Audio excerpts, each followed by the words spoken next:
Hey everyone, welcome to the show. So you want to become, and I'm your host Krishna Ranganathan. We all know about Harvard. Well, it is very well known for its research and its scholarship. But behind that academic scene, there is this hospitality service, the scene which takes care of the life on campus. Our guest today is Mrs. Smitha, the managing director of dining services of Harvard, and she's also the co-chairwoman for Harvard Food Systems. Her journey began in hospitality industry back in India, and then later running her own catering service in US, and then to Princeton, then to Harvard. So yeah, it's a very proud moment for me to have her here, and we shall begin. Welcome to the show. Before we begin, so I would like to ask you something. Well, when I prepare my own meals, so I feel like I should ask you this too. You have been preparing meals and organizing things hospitality wise for a lot of students in Harvard. How do you feel when you cook for yourself when you come home? I love the act of cooking. I think for me it is meditational. I love the process of cooking. I enjoy preparing the mise en place. And it's an end-to-end detox in a way. So the process of cooking is something that is meditative to me. So you started your career with hotels, from five-star hotels, and then you expanded yourself into Princeton, and for Birmingham, and then Princeton. So what attracted you to hospitality? And earlier on in our culture, we celebrate with family. We celebrate in communities. Communities came together around food, around culture, around festivals. So the idea of people coming together was what gravitated me most. And the idea of community building was at the heart of why I thought hospitality could be a field that I could pursue. A super senior of mine went to hotel school, and I lived in a very cosmopolitan township. My dad is an aeronautical engineer, and I think I was privileged because we had access to multiple career paths outside of STEM, within and outside of STEM. And when I had selected this as a field of choice, both my parents were supportive, and to me it was the right field to have chosen, and I'm still in it after 30 plus years. And how do those experiences hold up to this date? How do you feel about it? What do those experiences teach you? Um, some philosophical pieces are eternal, and some are areas where innovation could occur. So when we say hospitality, to me is about space making and place making, that the place is clean, that the air is clean, that you have actually created an environment for people to commune, to people to feel welcomed, and the space to evoke a sense of connectedness, a sense of belonging. Those are fundamental. Even today, I feel the fundamentals that I learned in my college, in hotel school, are true from that space, from that sense. But then innovation is when we think about menus and how can a menu be designed to um, to um, uh, include ingredients that are healthful, that are nutritionally dense, but yet apt for this day and age. There's so much innovation and creativity that is required on a day-to-day basis. So to me, it's a mix of both, the old and the new, yin and yang, grounded in tradition and culture and rituals, but yet open to exploration in innovation and creativity and imagination. So before entering large institutions, what inspired you to start your own catering company in United States, or catering service in United States? So I was in hotel school and then started off by actually interning at the Krishna Oberoi then in Hyderabad. When we moved to the US, the path for hospitality in the US was very different. I was mainly focused on food and beverage service, front of the house operations. But over there, I very soon learned that it was important for me to know food and beverage production, which is kitchen, and how does supply chain happen. We were in Birmingham, Alabama. This is deep south. It's a southern state in the United States. And most of the cuisine at that time was fried and very heavy for a day-to-day meal. But yet the ingredients I felt were healthful. You had fresh corn and fresh okra, which is bindi, spices. The state used a lot of spices, collard greens, different types of greens, just like we have in India, like from mentikura to palak to, right, any state you go, there's so many different types of greens. And in the South, the use of greens was heavy. But yet, I saw the ingredients were healthful, but the way the menu was prepared was very high in calories. High in calories, okay. High in calories. I'm like, oh, what could a middle ground be where could I take local ingredients and prepare them in healthful ways? And that was the origin story for Aha Bite. I started off as a company that was founded on local ingredients, but prepared with love and care and from scratch on a daily basis, focused on nutrition density, but also healthfulness. And I started delivering lunches to offices, and then there were local health stores like GNC and other smaller scale health food stores and health and wellness stores that wanted me to prepare dishes and pre-package it for them to be able to sell. So the genesis of my company was founded on local ingredients that are nutritionally dense, that can support healthfulness amongst community. And that was the start. Running a whole restaurant or running a whole service is very different from managing one. So what kind of leadership skills did that entrepreneurial role of yours teach you? There were two parts. One is, as an entrepreneur, how do you establish your own philosophy and then connect to the audience, right? Connect to your local consumers and market segment. And the other piece is how will you differentiate yourself, right? So those are on the entrepreneurship side. And management side, what I found, at least in the US context, because I was starting this in Birmingham, Alabama, the courage and confidence that I got was I could do any role within that restaurant or within the business that I was managing.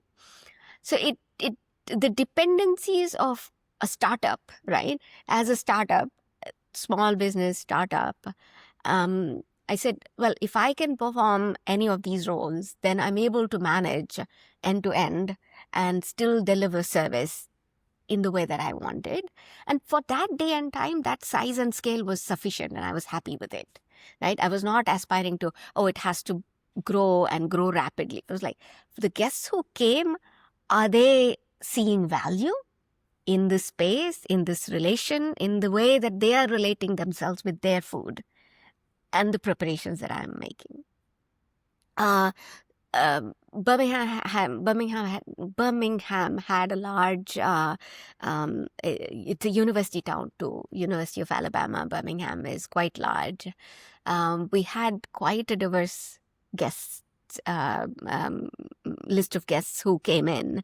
And for them, what they were looking was the confidence that if I go, Smitha's going to prepare something that I'm going to like, or it will be made with good ingredients, clean ingredients, not processed, and she doesn't even have a freezer. So that was the confidence, quite frankly. It was simple.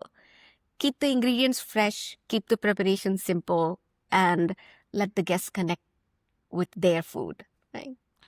So, okay, now to look at from the entrepreneurial side to universities. How different is it when you went in there? So, there was a journey before universities. We moved from Birmingham, Alabama to Northern California. This is early 2000s. We had moved to the Silicon Valley. And that was a time where in Silicon Valley, tech companies would literally add it within their vision. We have chef-inspired meals Hmm. And essentially what was happening there was, in order to compete in an environment where there was always a war for talent, companies had to distinguish themselves and their work culture in a way that would attract talent. And the talent, once they were within an organization, had to have spaces that were engineered for community to come along and conversations to happen. Now, was it about the conversation? Yes, and the conversations led to ideation, which led to innovation.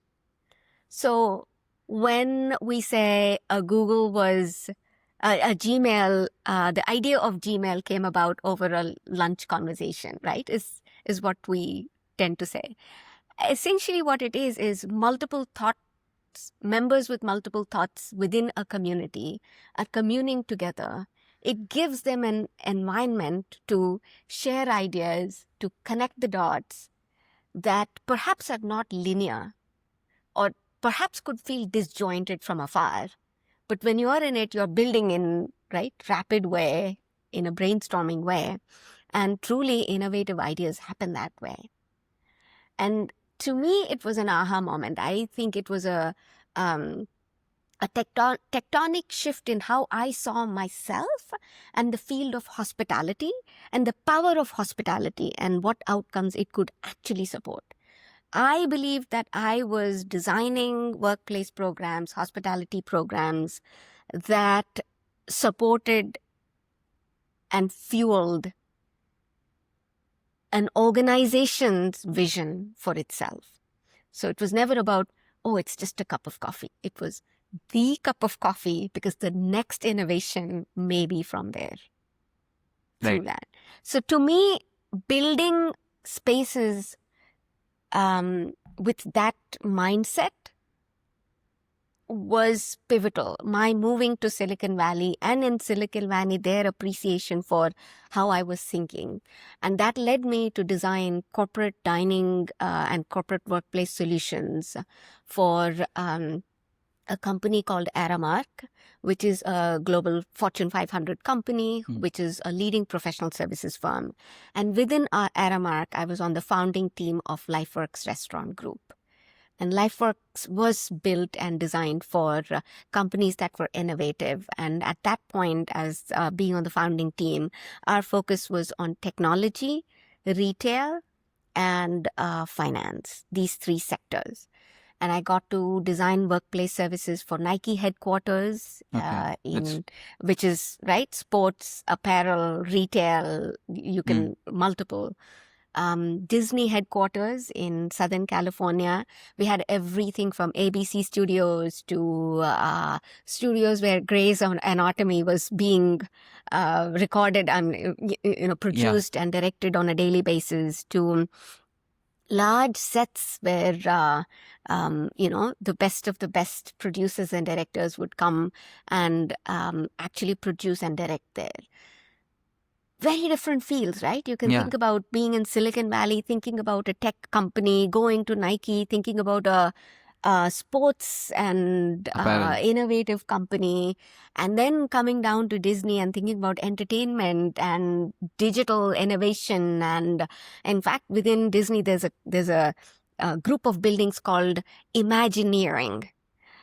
In order to go into Imagineering, any of the buildings to Imagineering, it was as difficult as walking into a NASA or, high security, because it was all IP related, foresight related designs that they would be thinking, the team would be thinking. The future state of entertainment and art and graphic design. It's fascinating to watch. And yet, through hospitality, I would connect to all of them. An NVIDIA. In fact, I signed my work contract. I signed my job with Aramark at NVIDIA. This is way back in 2007. To connect what I was doing to a vision of an NVIDIA, to connect what I was doing to the vision of a Nike, and to connect what I was doing to the vision of Disney was like, the world was right there, and that cup of coffee was important. Okay. So when you run a hospitality management system for, well, universities, there'll be a lot of, it requires a lot of constant feedback. What is one unusual comment / feedback that you have received about food or hospitality over there? So feedback is extremely important. Either one to many, many to one, one to one. I am there on the forefront with my team. Most recently, we had some of our new menus that were rolled out, and students really loved banana pudding. And we had these like all caps, please bring back banana pudding again. And it was like something that is so simple can bring joy. So to me, it's those type of comments that make me smile. So we'll head into the rapid fire round, and it'll be like 5 questions, I guess. Yeah. A dish that reminds you of home. Samosas, always. I love samosas.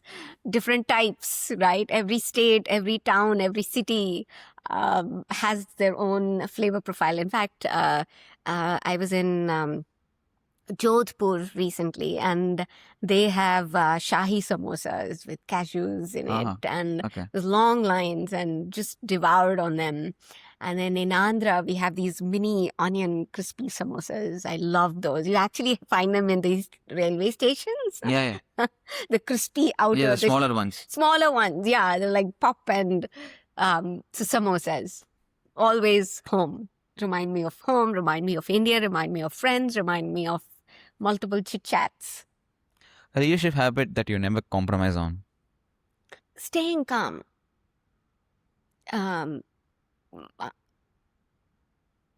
It's easy to lose control, but I think it's difficult to stay measured.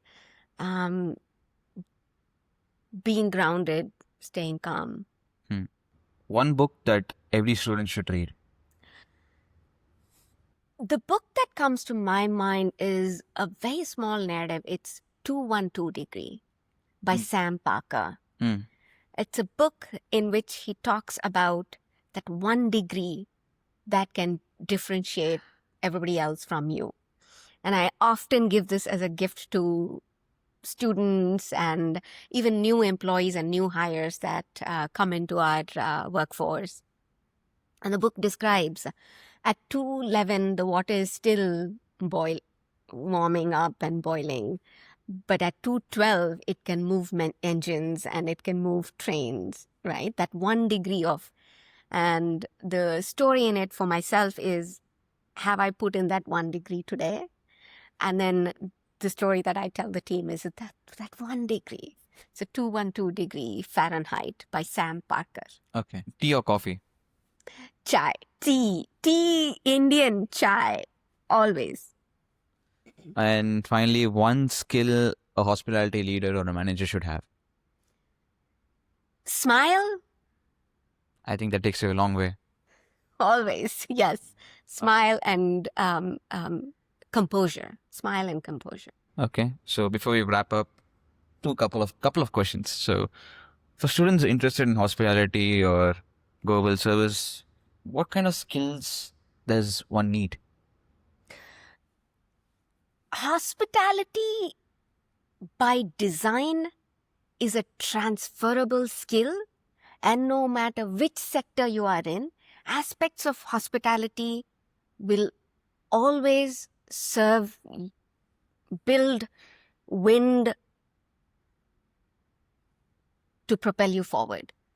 And these are simple things like smile and empathy and care and presence, right? All these are human-based attributes that are transferable, that you can carry with you no matter which field. If you're a computer scientist, to writing codes, to finance, right? So hospitality is a transferable skill. Keep it with you, and right, that's first and foremost.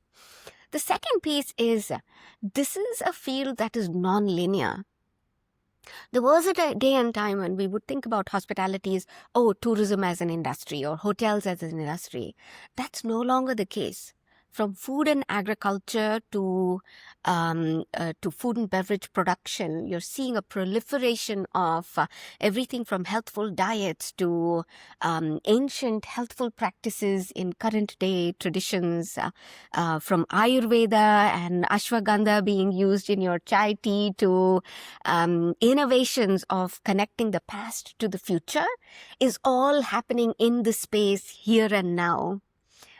Take advantage of AI, connect it with the field, and think of it as multidimensional, truly multidimensional. So it can scale across centuries. It can be apt today, and it can take you into the future. And the third piece is,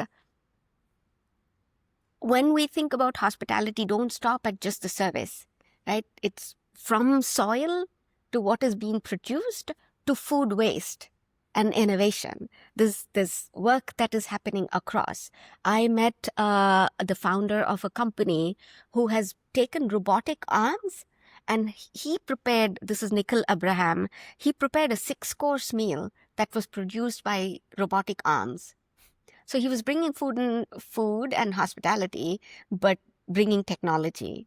I met a company who is thinking about, or who is actually already has a prototype of taking food waste and building it like a coffee. It almost looks like coffee grinds, but it is compost that can be prepared in your house. Right? And you could use it for your little home garden. That's innovation. It requires technology and it requires understanding of food and beverage. I've met chefs, right? I met the chef of a Michelin restaurant who is thinking about Ayurveda and the 5 elements and how he builds a 5-course menu for his guests. That must be...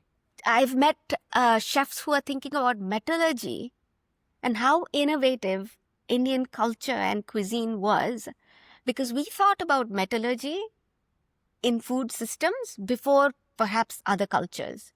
So I was talking to my friend Manisha, who runs a very large-scale hotel chains, food systems, and she talks about kansa and pital and, right, the brass pots and the copper pots and the earthen pots that we use for food, and each of them bring micronutrients into our food systems. And it's not something that you're popping as a pill, but it's just by design. Right. You're making it healthful. So many angles of innovation, creativity, imagination. Have fun, engage fully, or even aside. In either ways, I think this is a field to be. Okay. So, if a teen who's finishing his, before this post-undergrad comes to you and asks, like, okay, what should I do if I want to have a career like yours? What should he start doing tomorrow, he or she? Find your passion and start anywhere. Start somewhere. The rest, start somewhere, give it your all. The world will conspire to make that happen for you. Start now. I think, yes. Once you start, I think you will be given a step-by-step by yourself. You will push yourself. And I think this is a very good conversation with you. Thank you for being here, ma'am. It was wonderful having you here. Thank you, Krishna. Much power to you. Keep up the great work. I look forward to seeing you back in Boston, back in US sometime soon. Sure, ma'am. I'll do that. All the very best to you. Thank you.